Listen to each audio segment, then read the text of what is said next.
사도행전 강의 37번째 시간, 천국은 마치 밭에 감추인 보화와 같다입니다.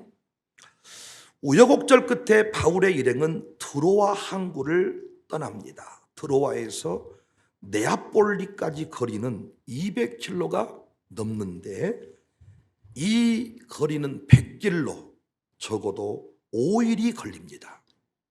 그런데 바울 일행은 이틀 만에 네아폴리에 도착했다 그래요. 11절, 우리가 드로아에서 배로 떠나 사모드라게로 직행하여 이튿날 네아폴리로 가고, 여기서 주목할 단어가 하나 나오는데 직행하여, 11절에 직행하여, straight course, 헬라어 용법으로 보면 급하게 황급히 가다, 무언가에 쫓기듯 갔다. 왜 바울 일행은 뭔가에 쫓기듯이 갔을까요? 5일 걸려야 될 거리를 이틀 만에 왜 갔을까요? 하나님께서 강권하셨습니다. 그렇게 황급히 쫓기듯 가서 가장 먼저 도착한 도시가 빌립보십니다. 12절, 거기서 빌립보에 이르니, 이 빌립보라는 도시는 로마의 식민지였고 황제가 사랑했던 도시, 직할시격이었습니다.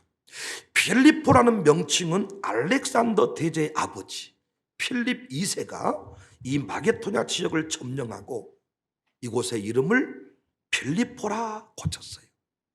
알렉산더 이후에 그리스가 쇠퇴기에 접어들면서 로마의 장군 옥타비아누스가 BC 42년에 이곳을 지배하게 됩니다.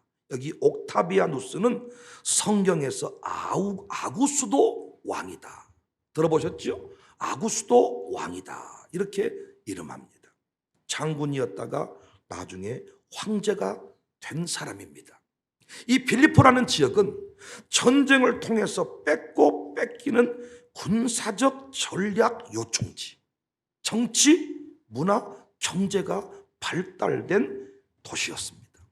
그래서 로마는 이 땅을 점령한 뒤에 황제의 직할시격으로 이 도시를 꾸몄어요. 엄청난 군인들을 이 땅에 보내서 모든 질서를, 도시의 질서를 새롭게 정리했습니다. 그 두드러진 정책 중에 하나가 로마 시민권이 없는 유대 남자를 다 추방시켰어. 쉽게 말해 이 도시는 전통 로마 시민만 편하게 살 수 있도록 아예 만들어버린 것입니다. 문학, 철학, 경제, 질서, 법률까지 로마의 것으로 다 새롭게 세팅을 했습니다. 그래서 빌립보에 사는 사람들은 자부심이 대단했어요. 황제의 도시에 사는 특별한 시민이다. 스스로 우리는 로마의 직할 시민이다, 이렇게 주장할 정도였습니다. 그러니까 빌립보를 마게도냐의 첫 성이다 이렇게 한 것은 관용적인 표현으로 상당히 중요한 도시였다, 이런 의미입니다. 12절, 거기서 빌립보에 이르니 이는 마게도냐 지방의 첫 성이요 또 로마의 식민지다 그랬죠. 이곳에서 바울의 일행이 수일을 유하면서 회당을 찾습니다. 이 도시가 더러운 도시예요, 깨끗한 도시예요. 그런데 이곳에 바울 일행이 수일 동안 거했는데 복장이 깨끗했겠어요? 거지 같았겠어요? 예, 수일 동안 우리가 23시간 걸려서 배 타고 블라디보스토크 가보니까 거의 거지 되더라고요. 사람들이 조체해가지고 멀미하고 배에서 컵라면만 먹고 탱탱 굶어가지고 그렇게 여러분 며칠을 간다면 이게 사람이 피폐해져. 그 바울의 일행이 어떠했을지 한번 생각을 해보세요. 그들이 이 회당을 찾습니다. 13절, 안식일에 우리가 기도할 곳이 있을까 하여 문 밖 강가에 나가 본래 유대인의 관례에 의하면 유대 남자 10명만 모이면 반드시 회당을 짓도록 되어 있어요. 그런데 그곳에는, 이 빌립보에는 회당이 없었어요. 왜 회당이 없었을까요? 유대 남자를 다 추방해 버렸기 때문에. 여자 500명이 있어도 남자 10명이 없으면 회당을 못 지어요. 할 수 없이 유대 여자들은 강변에다가 기도처를 만들었어요. 이와 비슷한 장면이 성경에 또 나옵니다. 이스라엘 백성들이 포로된 바벨론 땅에서 강변에 기도처를 짓고 그곳에서 울며 기도했던 시절의 모습, 성경에 소개됩니다. 시편 137편 1절 이하를 보시면, 우리가 바벨론의 여러 강변 거기에 앉아서 시온을 기억하며 울었도다. 그 중에 버드나무에 우리가 우리의 수금을 걸었나니 이는 우리를 사로잡은 자가 거기서 우리에게 노래를 청하며 우리를 황폐하게 한 자가 기쁨을 청하고 자기들을 위하여 시온의 노래 중 하나를 노래하라 합니다. 비슷한 장면, 같은 처지. 여하튼 바울은 회당을 찾다가 여자들을 만납니다. 그 여자들 사이에는 당시 가장 가치 없게 여겨졌던 이방인 여자도 포함되어 있었습니다. 갈수록 태산이라는 느낌이 들지 않습니까? 당시 유대인들은 하루 3번 기도를 하면서 빠지지 않고 고백했던 내용이 있는데, 하나님, 이방인으로 태어나지 않은 것이 감사해요. 하나님, 노예로 태어나지 않은 것이 감사해요. 하나님, 여자로 태어나지 않은 것이 감사해요. 그런데 바울은 회당에서 폼나게 복음을 전하려고 동행했던 디모데에게 할례까지 행했는데, 여자들을 만나서 복음을 전하게 되었습니다. 더 놀라운 사실은 이 여자들 중에 두아디라 성에서 장사하는 여자가 은혜를 받아요.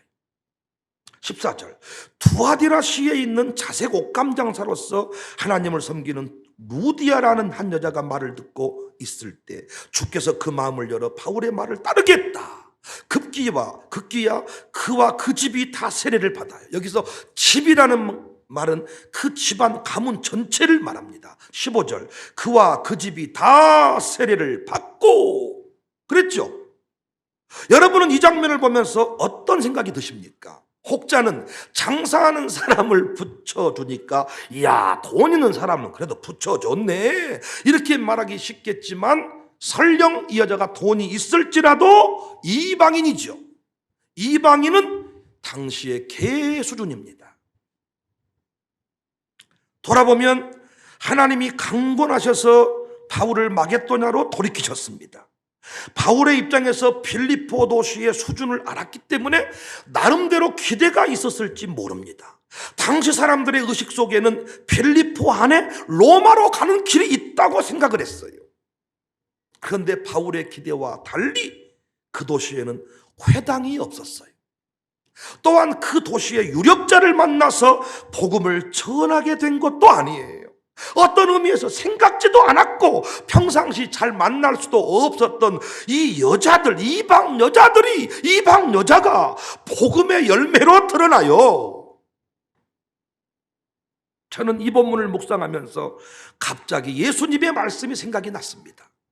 마태복음 13장 44절, 천국은 마치 밭에 감추인 보화와 같으니 사람이 이를 발견한 후 숨겨두고 기뻐하며 돌아가서 자기의 소유를 다 팔아 그 밭을 산다. 왜 하나님은 바울을 그렇게도 다급하게 부르셨나요? 왜 환상까지 동원해서 아시아로 가는 길을 막으셨나요? 왜 막았나요, 여러분? 왜 돌이키셨나요? 빌립보 도시 안에 감추어둔 보화, 감추어진 진주가 있었기 때문입니다. 그 진주 그 보아는 다름 아닌 루디아와 그의 가문이었습니다. 예수님이 여리고로 들어가시고 삭개오의 집에 유화해야겠다 하신 이 장면과도 연결이 되었습니다. 삭개오가 그 동네에 계신 줄 알고 여리고로 들어가셨고, 뽕나무 위에, 돌무화과 나무 위에 올라가 있는 삭개오에게 내가 오늘 내 집에 유화해야겠다, 삭개오야 불러주었더니 삭개오는 꽃이 되었습니다. 삭개오가 영접하고 삭개오가 사모하고, 이것도 중요한데 예수님이 삭개오가 살고 있는 여리고로 들어가신 게 중요한 거예요. 우리 주님은 우리가 알지 못하는 그 한 사람, 그 예배자, 그 동역자를 찾고 계셨던 것입니다. 만약 하나님께서 루디아를 구원하듯, 이 루디아를 세우시듯 우리를 구원하지 않았다면 우린 결코 이 자리에 있을 수 없었을 것입니다. 이왕이면 주의 종들의 입장에서 좋은 사람, 잘난 사람, 유력한 사람에게 복음을 전하고 싶을 것이기 때문입니다. 여러분 좋은 사람이시나요? 여러분이 동네에서 유력한 사람이었나요? 여러분 잘난 사람이셨나요? 고럼. 그러면 제가 할 말이 없고, 스스로도 잘나지 못했다, 열등감 충만하고 상처가 충만해서 누가 지나다 말 한마디 하면 죽이겠다고 달려드는 이런 사람들 아니었습니까? 다른 사람은 다 돈이 많은데 왜 우리는 돈이 없을까? 이왕이면, 같은 값이라면 주의 종들이, 이왕이면 좀 유력한 사람들, 좀 부유한 사람들, 능력 있는 사람들한테 복음 전해서 그들을 뒤집고 싶지 않겠냐고. 그들이 뒤집혀지면 삭개오처럼 재산을 막 내놓으니까 막 역사가 일어나지 않겠습니까? 저도 설렘 마룻바닥 기도에 오픈하면서요, 그런 기대가 있었어요. 이곳에 부자들이 와가지고, 컬컬한 부자들이 와가지고 뒤집어 쳐버리면 역사가 일어나지 않겠나. 부자가 하나요? 은혜를 받긴 받는데 은혜 받아도 별로 영향력이 없는 사람들은 은혜를 받아요. 1만 원권 상품권 안 주면 왜 배려해버렸니? 괜히 야배했니? 아니, 상품권 받으려고 하지 말고 상품권 주는 사람이 되면 좋겠어. 오늘 어떤 집사님이, 기업하는 집사님이 1,000만 원어치 상품권을 가져와서 모든 분들에게 섬긴다고 합니다. 그런 사람이 많더라고. 절은 돈을 마대자로 싸가지고 와가지고 그냥 막 절을 세워주고, 똥탑을 쌓아놓고도 막 공들이면 이 경상도 사람들 와가지고 막 거기다가 막 공들이고, 황진에서 제가 봤습니다. 근데 마룻바닥 기도에 돈을 싸가지고 오는 사람이 별로 없어요. 같은 부흥회라면 좀 많이 모인 곳에 가가지고 슉 하면 항상 기침만 해도 아멘 막 별거 아닌데도 막 까르르 막 웃고, 영상 음향 시스템이 착 맞춰져 가지고 조용조용히 말해도 팍팍 꽂히는 이런 교회, 그런 곳에 가서 설교하고 싶지 않겠냐. 하나님이 루디아를 구원하듯, 루디아를 찾듯 하지 않았으면 우리는 발견되지 않았을 것입니다. 하나님은 주의 종들을 강권하세요. 안 가면 죽인다고 막 몰아가십니다. 그래서 시골에 목사님들이 가시는 거예요. 오지에 가시는 거예요. 강권하시고 명령하시고, 저도 부흥의 요청 들어오면 안 가고 싶다니까요. 예전에 젊었을 때는, 지금도 젊습니다만은 어렸을 때는 그 부흥회를 가야 능력 있는 것처럼 펼쳐지지만 아니야, 여러분과 노는 게 제일 좋아. 그런데 주님이 강권하셔. 너 안 가고 요령 피우면 병원에 눕혀놓는다, 이런 막 무서운 마음이 들어서 강권하셔서 그곳에 가는 거예요. 에스겔 선지자도 동일한 고백을 합니다. 에스겔 37장 1절에 여호와께서 권능으로 다이나마이트, 두나미스 권능으로 내게 임재하시고 그의 영으로 나를 데리고 가서 골짜기 가운데 두셨다. 주의 종들에게 다 이런 고백이 있어요. 저도 이런 역사가 없었다면 광주청사교회에 올 수 없었을 것이고 지금도 부흥회나 세미나를 제가 할 이유가 없을 것입니다.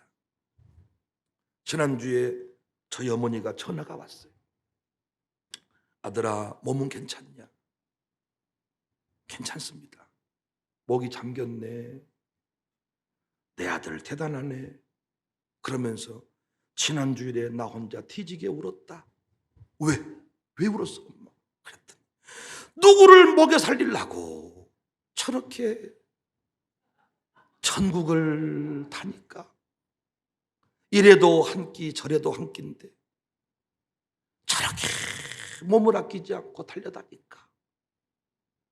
여러분에게도 이런 마음이 있어지기를 좀 바라요.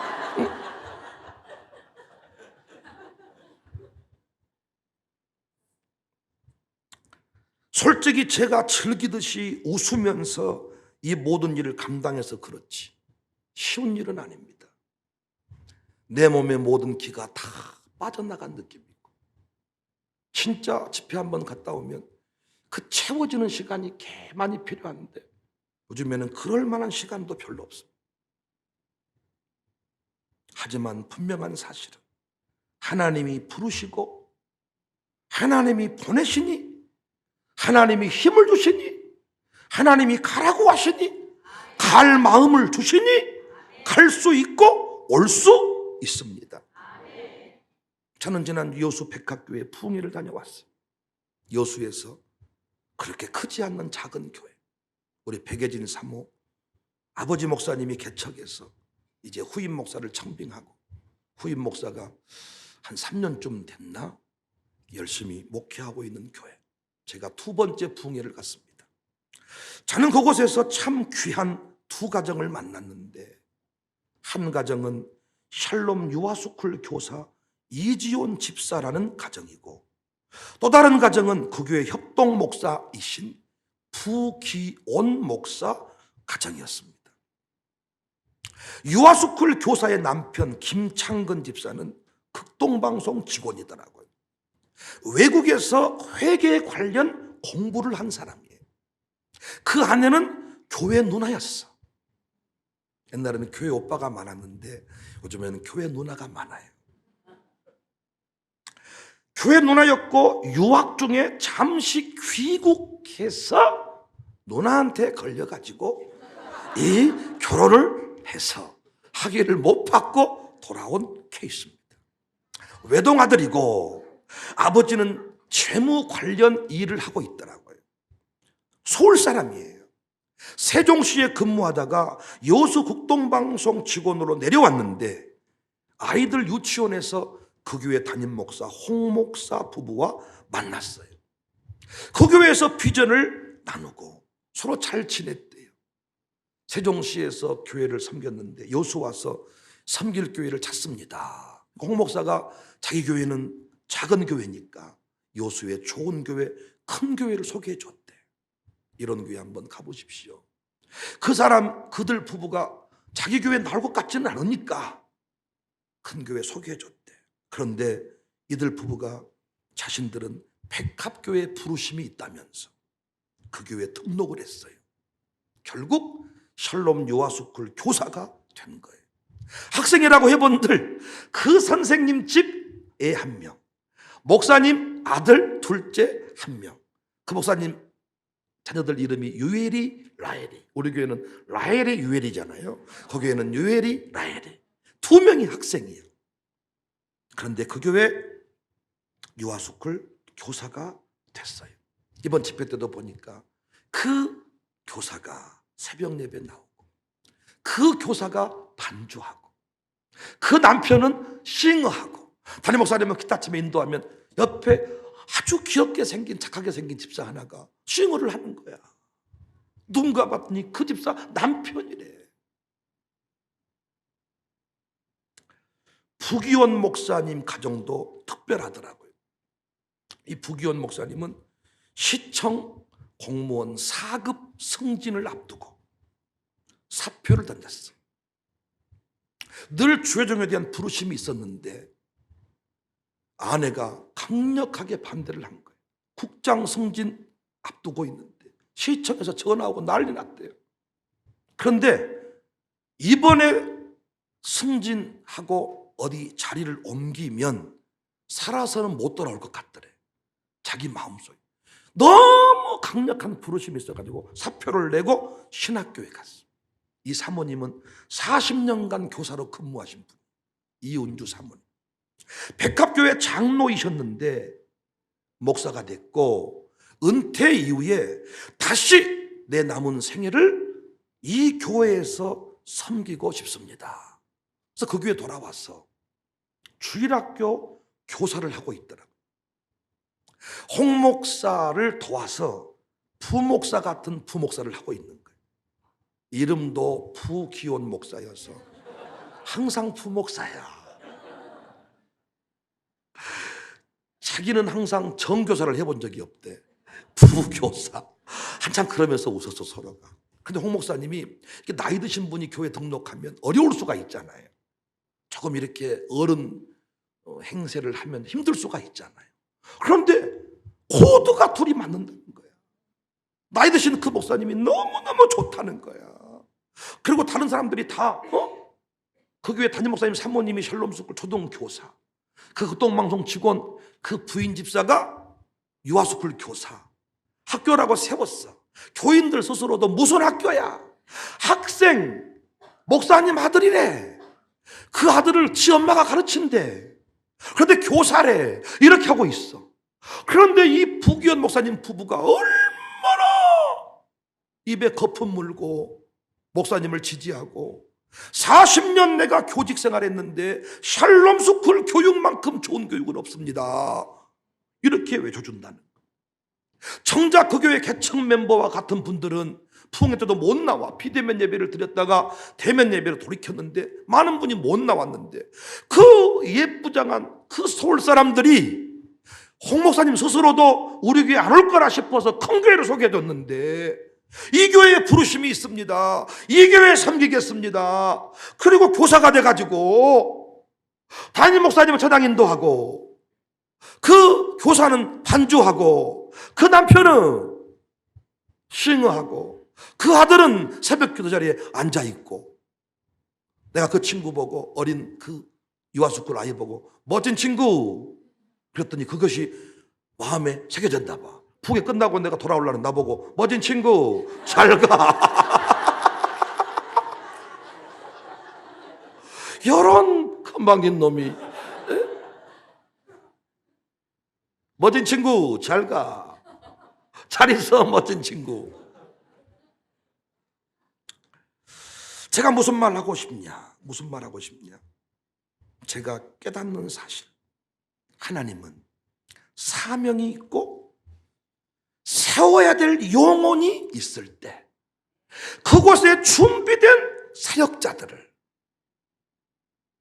그 묘목을 가꾸고 세워갈 그 전문가들을 하나님의 종들을 훈련된 연단된 종들을 보내신다는 겁니다. 우리 샬롬스쿨 교사들도 그렇게 하나님이 보내주셨잖아요. 보내주셨잖아요. 학교 하겠다. 거기에 라헬이 유엘이 그 선생님 아들 세워야 되니까 하나님이 서울에서 여수로 발령내고 많은 교회 중에 그 교회로 마음이 가게 만들고 거기서 그 일을 하게 하더라고요. 아니 여러분 그 부기현 목사님 네 분도 실력파 아닙니까? 그쯤 되면 좀 큰 교회 가서 도도하게 섬길 만도 하잖아요.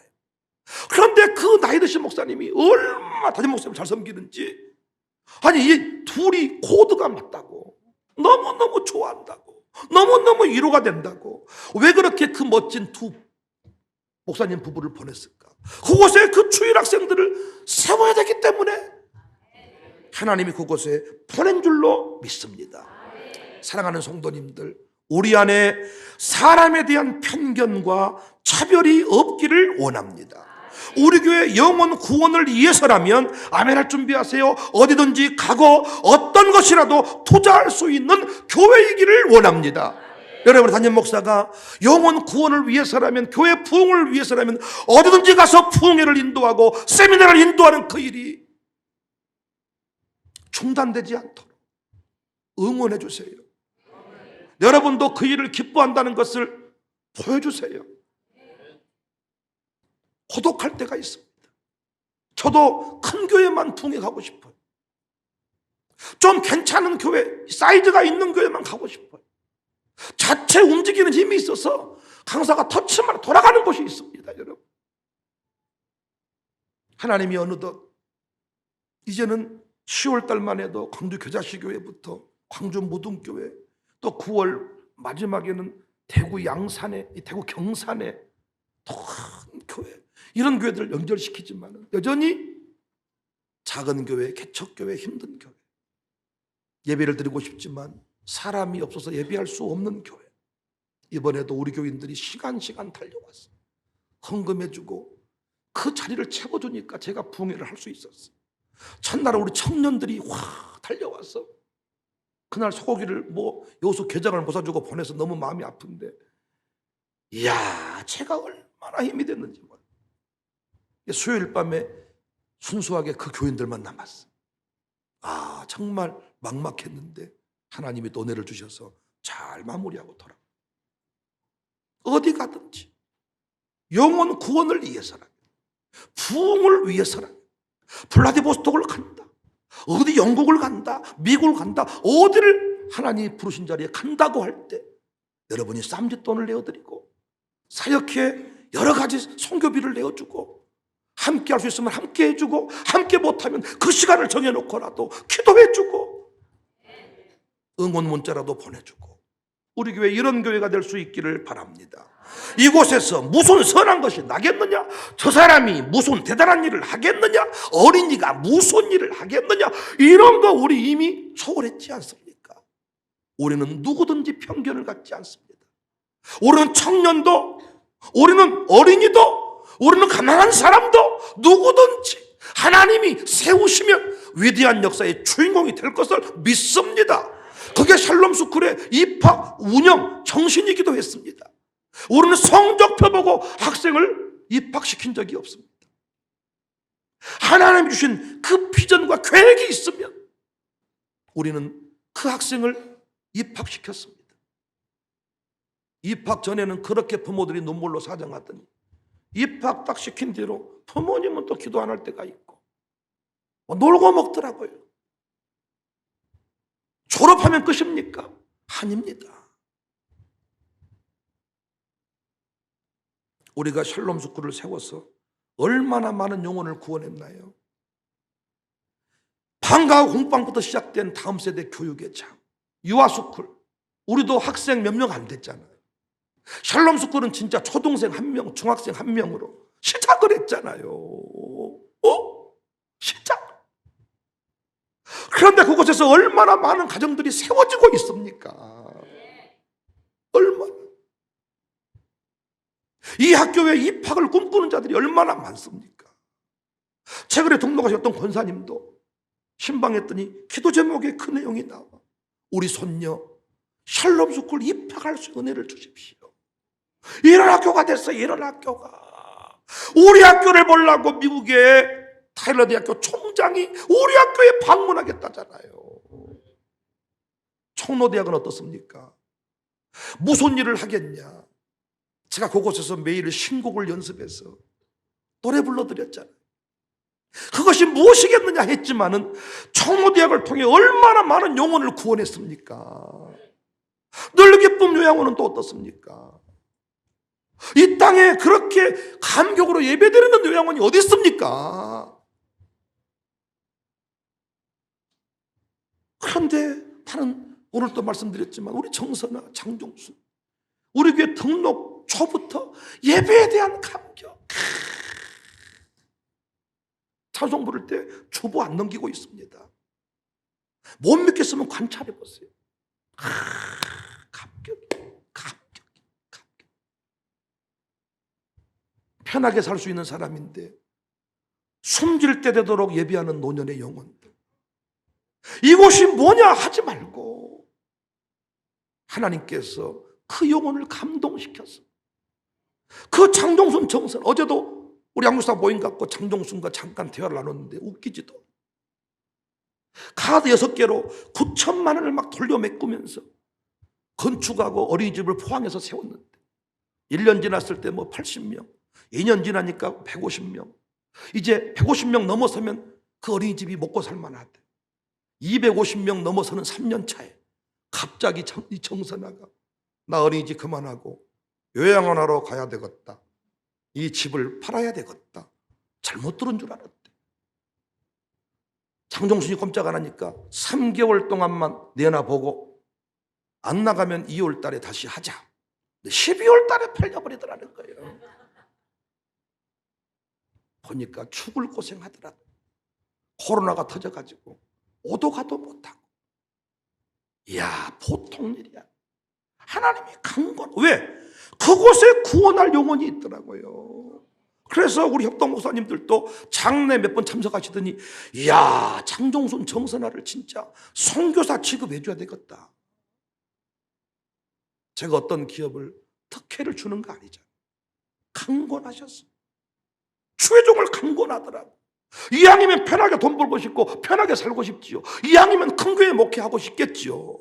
그런데 주님이 강권하시니까 시골도 가고 오지도 가고 이름도 못 들어본 아골골짝 빈들도 가고, 아니 편하게 살만한 어린이집 접어버리고 요양원 했는데 얼마나 힘듭니까 지금.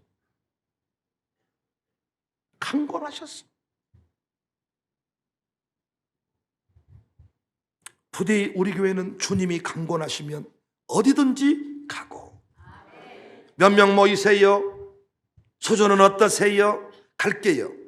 아, 그곳은 제가 못 가겠네요. 부목사 보낼게요. 이게 아니고, 강사비 얼마나 주실래요? 최소한 이만큼 주셔야 됩니다. 매니저가 아예 나중에 스케줄을 짠다 그러더라. 저는 매니저가 있긴 합니다. 잘 아시는 바들. 거기까지만 말씀드릴게요. 이번 집회 때는 피곤했는지 앞에서 눈이 또 자빠져가지고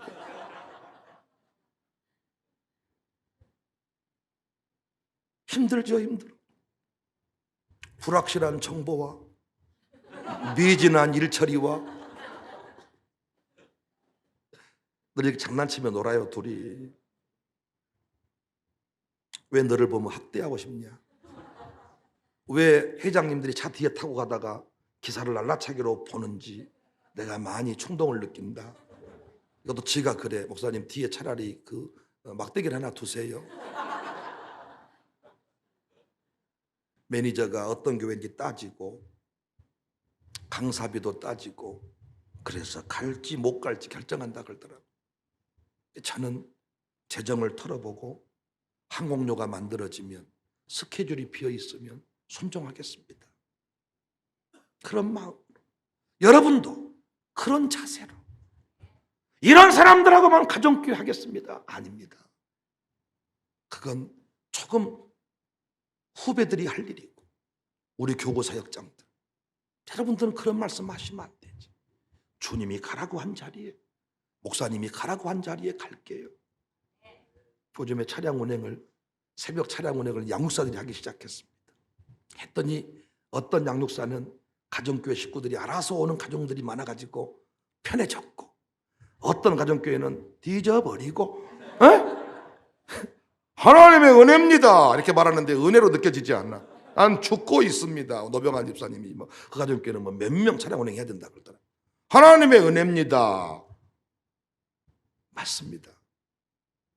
이제 세워진 양육사들은 조금 잠이 더 많이 필요할 수가 있고, 교구사역장들이 내가 어려운 코스 할란다, 내가 한 번 더 할란다. 아닙니다. 제가 할게요. 믿음 좋은 사람이 어려운 코스, 어려운 시간대, 먼 거리 내가 하겠습니다. 이런 자세가 있어야 되지 않겠습니까? 좋은 곳에 가서, 명당에 가서 누리고 싶겠지만은 양육사님들, 우리 박예열 장로에게 늘 이런 정신이 있었어요. 좀 세워지면 제가 다 흩어보내고 힘들고 어려우면 당신이 좀 맡아주십시오. 예, 목사님 누구든지 보내주십시오. 그리고 놀랍게 박열장로님 가정교회만 가면 살아났다. 주님이 강권하시면 어디든지 가서 하나님 나라의 보화를 찾고 세울 수 있기를 바랍니다. 우리 뭐 하는 사람이냐? 보화 찾는 사람이에요. 천국은 마치 밭에 감추인 보화를 발견하는 자와 같다. 여러분의 담임 목사가 여러분 안에서 그 보화를 찾는, 여러분 안에 있는 그 잠재력을 발견하는 그런 은사가 있지 않습니까? 우리 모두가 가서 보화를 찾고 진주를 사는 그런 주인공이 될 수 있기를 바랍니다. 교회 안에서도 교회 밖에서도 보화를 찾아내는 주인공들이 됩시다. 그렇게 해서 여러분과 제가 발견이 된 거예요. 우리가 그렇게 발견되어서 쓰임받고 있듯이 우리도 가서 이름을 불러주는 그런 주인공들이 됩시다. 삭개오야, 오늘 밤 너희 집에 유하야겠다. 너 이제 야곱이라 하지 말고 이스라엘이라 하라. 아줌마가 아닙니다. 집사님, 권사님, 기도회 용사십니다. 전도회 용사십니다. 이름을 불러주는, 보화를 발견하는 주인공이 되시기를 주님의 이름으로 축복합니다. 광주 청사교회는 마치 밭에 감추인 보화를 발견하는 것과 같다. 청사교회가 이런 은혜가 있었지. 주님의 이름으로 축복합니다. 천국은 마치 밭에 감춘 보화